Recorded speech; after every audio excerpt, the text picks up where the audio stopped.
Okay, so I don't do videos often. I didn't realize that it only goes up to 15 minutes and 30 seconds. This will be the second part of the video here. Continuing. Okay. Hope you didn't miss anything. So we have left off on Freedom Riders. You didn't experience anything. You liked the back of the bus. We all agreed that we all kind of liked it. Wasn't really a problem. And I had one car, so I guess that wasn't really a problem as well. Let's see what the next question is. Oh, I guess you answered that question as well. I was going to ask you, where did you live and work between the 60s and 70s? And was it radically racial for you at that time? You already answered that. So we're going to move on. 70s, Mom? Do you have no issues? Any issues at AT&T within your company? Oh yeah, we kept we knew we were the lower paying employees. No black managers. So you were limited positions? Clerical or mail carriers.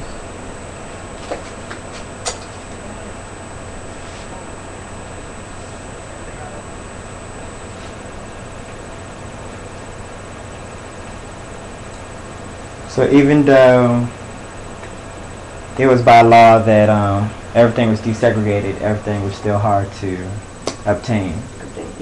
Yeah. She's black and she's woman. When I started working at AT&T, there were only white managers and black clerks. White women didn't even work there.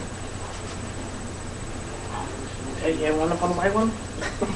No, the white woman was home taking care of the kids. Oh. They didn't have to work. Still seems that way. Mm-hmm. That's okay. Now the white women are trying to take over, and the white men are losing power. We still got more white women at home though. Oh. That's of their choice, but they're home business. You know, they teach their children home. Mm-hmm. They have home businesses in the home. Mm-hmm. We can't even sell dinners anymore. That's what we used to try to do, sell dinners. I think my last question was, were there even any discrepancies between blacks after the desegregation time, between the light-skinned blacks and the dark-skinned blacks? And I asked this because I was watching a movie called School Days. I don't know if you ever saw that. I don't think I have. But the light-skinned blacks were called wannabes and the dark ones was called jigaboos. Did you ever experience anything like that? I remember you said about the darkies, but I didn't know that was family.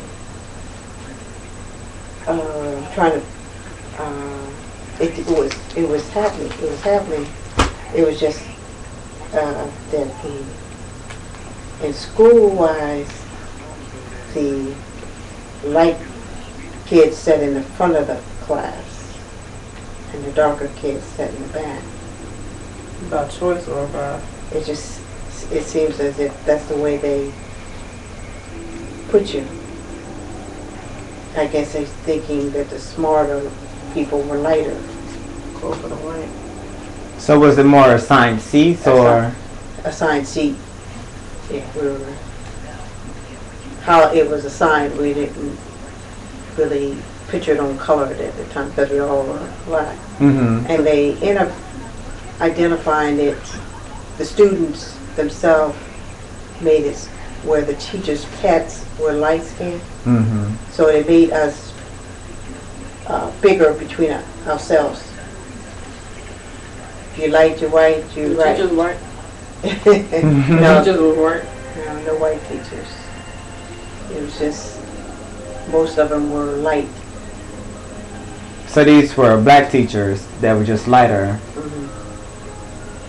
And I guess they were teaching that the lighter you were, the more successful you would be, maybe? The way it's seems as if, or the easier it would be. Well, the darker just weren't worthy. it seemed like the darker ones was the rowdiest ones. So they might have been put stereotypes saying that they would be bad. Yeah, they classified us by the color of our skin. Mm-hmm. They assumed, Even within the black. so they made us bigger between ourselves because some kids wanted to sit up front because they couldn't see the board. Right. You know, it was different reasoning, but So society, it seemed like society was driving that too. Yeah. The bigger wedge between even within the black. they tried to make us bigger Lighter. between ourselves, Was even better. and it still goes on today. Yep. I was just reading an article today that with Beyonce or whatever. She's already fair skinned, you know, she's pretty light already. But she did a commercial with L'Oreal, and it had a difference between her regular picture and L'Oreal, and she looks like damn near white. And it's like, why was that even necessary? Like when she's already fair skinned. It's crazy. Because even their father, every time they talk about color comes straight out of his mouth. Yeah, you something like working for the white man or something. I think that is something coming up from the south. You start getting further back, especially with my grandfather now. They always say the man. Working for the man, right? I guess because my father was low key, he never he never slurred hateful things, so we didn't get involved in it because he probably took it and didn't retaliate. Mm-hmm. You know, when you come home and say, that damn white man, you know, something like that. Or, Sandy, what are you doing? She just pressed to get over there.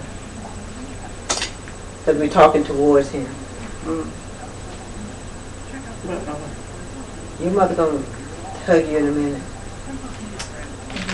Well, I do think that was all my questions.